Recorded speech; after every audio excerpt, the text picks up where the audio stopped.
उपमुख्यमंत्री देवेंद्र फडणवीस बोलतायत, थेट पाहूयात। एक प्रचंड मोठी व्यवस्था ही या ठिकाणी खऱ्या म्हणजे करण्यात आलेली आहे आणि निश्चितपणे आपण जर विचार केला तर जगामध्ये सर्वात जास्त रोजगार निर्माण करणारा उद्योग जर कुठला असेल तर तो पर्यटनाचा उद्योग आहे। कुठल्याही कारखान्यापेक्षा, कुठल्याही मायनिंगपेक्षा, कुठल्याही मशिनरीपेक्षा जगामध्ये सर्वात जास्त रोजगाराची निर्मिती पर्यटनाच्या माध्यमातून होते आणि म्हणूनच या क्षेत्रामध्ये जिथे इतकं सुंदर अशा प्रकारचं मंदिर आहे, जिथे 5 नद्या एकत्रित येणारा संगम आहे। आता गोसीखुर्दमुळे आपल्याला कल्पना आहे की बॅकवॉटरचं पाणी हे 365 दिवस उपलब्ध राहतं। अशा या सगळ्या परिस्थितीमध्ये या ठिकाणी पर्यटनाचं मोठं सर्किट तयार व्हावं आणि त्या दृष्टीने आपण एक अतिशय चांगला आराखडा तयार केला। माननीय गडकरी साहेबांनी स्वतः त्याच्यामध्ये लक्ष घातलं आणि भंडाराच्या बाजूने 100 कोटी आणि नागपूर जिल्ह्याच्या बाजूने 250 कोटी असे 350 कोटी रुपये मी स्वतः त्याच्यामध्ये उपलब्ध करून दिलेले आहेत। आणि मी तुम्हाला दाव्याने सांगतो, कारण गडकरी साहेबांनी सांगितलं की हे काम मी स्वतः माझ्या देखरेखीखाली करणार आहे।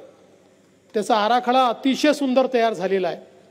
अशफाक या ठिकाणी आहेत, त्यांनी खूप सुंदर केला आहे आणि गडकरी साहेबांचं विजन आणि सुपरविजन या दोन्ही गोष्टी ज्या गोष्टीला असतील ते आंतरराष्ट्रीय स्तराचंच होतं, ते साधं होतच नाही।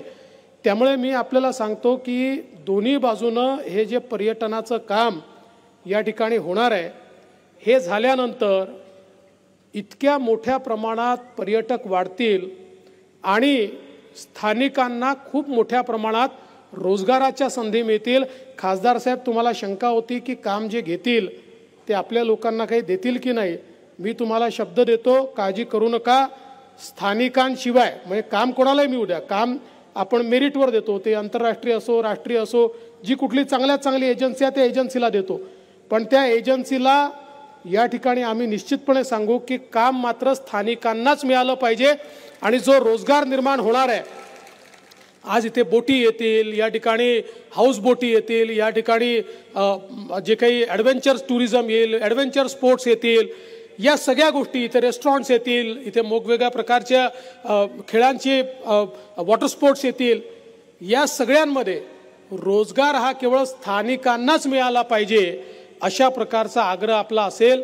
आणि मला अतिशय आनंद आहे की आता 4 जानेवारीला संपूर्ण पैसे GR आपण पैशाचा या ठिकाणी काढलेला आहे, त्यामुळे आता पैशाची कुठलीही कमतरता नाही आहे। आता टेंडर याचं निघतं आहे आणि एकदा काम सुरू झालं की या भागातलं चित्र बदललेलं असेल। आपण बघा, आपल्याकडे वनपर्यटनातून मोठ्या प्रमाणात रोजगाराच्या संधी तयार झाल्या। एक काळ असा होता की केवळ ताडोब्याला त्या ठिकाणी संधी होत्या, पण आज आपल्या नागपूर जिल्ह्यामध्ये इतक्या मोठ्या प्रमाणात त्याच्या संधी तयार झाल्या। पण त्याच्यासोबत वॉटर स्पोर्ट्स आणि जलपर्यटनाच्या संधी जर निर्माण झाल्या तर इतक्या मोठ्या प्रमाणात हे परिवर्तन होणार आहे। आणि निश्चितपणे मी तर बघतोय की देशातले नाही विदेशी पर्यटक देखील आपल्याकडे आले पाहिजेत। आज ते केवळ वनपर्यटनाकरता येतात, ते जलपर्यटनाकरता देखील अंबोऱ्याच्या परिसरात आले पाहिजेत आणि या ठिकाणी मोठ्या प्रमाणात त्यांनी पैसा खर्च केला पाहिजे। अशा प्रकारचा प्रयत्न हा निश्चितपणे आपण करतोय। खरं म्हणजे आपण बघितलं तर खूप मोठ्या प्रमाणात या ठिकाणी जंगल सफारी असेल, ट्रेकिंग असेल, अशा वेगवेगळ्या गोष्टी आपण